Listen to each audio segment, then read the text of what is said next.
here to give you information from the past, present, and help predict the future. Today, however, we're going to focus a little more precisely. To give you the most juiciest information on your political society. Fun fact, John Kennedy had an affair with Marilyn Monroe. More on that later. So today we're bringing back old school by talking about how elections work and what these past elections have done to influence the process and strategy of elections in the present and future. We know politics are very boring and nobody has time for them, so we'll try to sit and not be such a pain about it. However, before we dive into the 1960 JFK versus Nixon election, we have to explain how elections work if you didn't know. As you guys know, that every 4 years we hold an election to decide a president. Well, it would be so easy if we just decided our president, right? Well, too bad, because it's up to the electoral vote. But the electoral vote is dumb. True. So the election process begins with the primary elections and caucuses.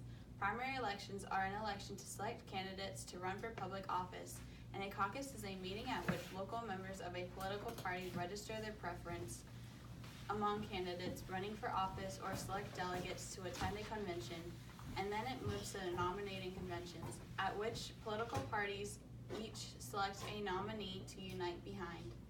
The nominee also announces a vice presidential running mate at this time.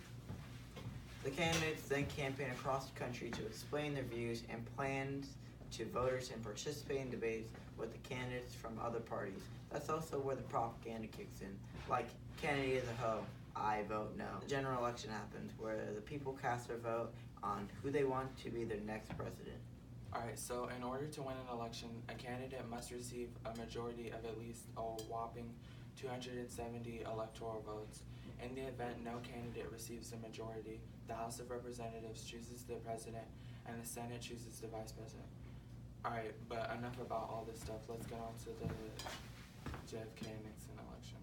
The campaigns for the primary election began during January 1960. The Democratic Party kicked Hubert Humphrey and John Kennedy. Picked. Kennedy was the victor over Humphrey in Wisconsin, and this was only the case because of how many Catholics resided in the state at the time. Then in West Virginia, Kennedy also beat Humphrey, and this was only because Humphrey could not compete with a very wealthy, organized, and attractive Kennedy. Then once Kennedy crushed Humphrey with a 60% vote, Humphrey dropped out. Kennedy was proud to show that he was able to win in a non-Catholic state. The Republican Party really liked Richard Nixon. He even beat Nelson Rockefeller. He became the first sitting vice president to run the office since John C. Breckinridge. Then Nixon chose former Massachusetts Senator and United Nations Ambassador Henry Cabot Lodge Jr. as his running mate. Nixon chose Lodge because his foreign policy credentials fit into Nixon's strategy to campaign more on foreign policy than domestic policy, which he believed favored the Democrats. General election, Richard Nixon spent $10.1 million in his campaign spendings. But John Kennedy only spent $9.8 million on his campaign spendings. Kennedy told America that he would make a better president than Nixon because he told everyone that he would make himself a Cold War liberal and promised to lead America out of a conservative rut, which he accused Eisenhower in implicating Nixon of running this country. The Gallup poll, which is an assessment of public opinion, by the questioning of a statistically representative sample, happened in late August after Nixon showed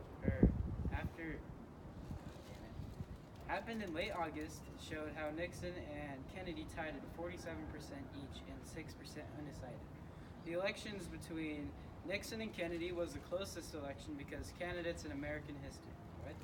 Was the closest election between candidates in American history. They had a 58-minute presidential debate that aired on the TV and radio. Nixon was more presidentially experienced candidate out of them because he was former Dwight D. Eisenhower's vice president for 8 years. Kennedy, on the other hand, was smart but more attractive and an energetic senator from Massachusetts. Kennedy said, "Nixon may have debated Khrushchev, but I had debated debated Hubert Humphrey. How can these people think this man is attractive when he looks like Barney from the Flintstones? Wait, that was me. You're next. People who listen to the radio like Nixon's belief, but the people who watch the debate like the appearance of Kennedy and his beliefs. John Kennedy had sneaky ways that he won the presidential election of 1960. His appearance made him stand out by wearing a blue suit against the gray background when Nixon wore a gray suit. Their body language showed a lot about how they were feeling. Kennedy had great expressions on his face which would show that he cares about winning this election. Nixon still cared about winning, but he was exhausted. He had an exhausted look on his face and looked uncomfortable because he had a surgery on his knee and was shifting every so often. But he cared enough to stop campaigning when he was ill. Only the doctor and Nixon's advisors knew that Nixon was suffering from a serious infection, the result of a knee injury on a campaign trip to Greensboro, North Carolina. This debate made up the minds of 4 million voters, 3 million for Kennedy, 1 million for Nixon.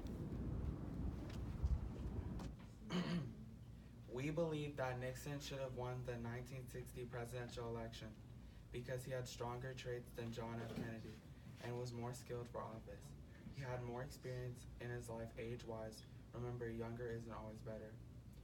We could have had Cuba as our 51st state instead of an independent country. I mean, it's not even a U.S. territory. It wasn't untrustworthy. However, JFK was caught in an affair. You may be thinking, how is this untrustworthy? Well, if you're lying to the whole country about who you're sleeping with that night, then we don't know what else you're hiding from us too. Like, you could be making love with animals and betraying our country too. This election has shown us that you need to present yourself no matter where you are, and if you're trying to run for public office or president, anyone can see you out in public, and if you don't look presentable, they will have doubts about you. This election has influenced the elections after it by using media such as television and having presidential debates recorded so that people can see what candidates do instead of just hearing it or reading it in a newspaper. As we have said before, Nixon won the vote over radio, but Kennedy won over the television. By using the television, it gave many potential voters their first chance to see who they would be voting for in an environment. This election has influenced future elections because we know that if you want to win, you have to have your own thoughts, and you have to believe in them, and you have to present yourself in the best way so it shows. All right, that's all we have for the political news with your host and co-host. Next up, we have a man who is 9 months pregnant, going into labor. It must be a miracle by God.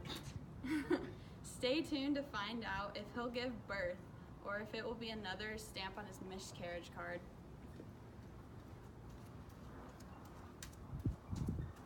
All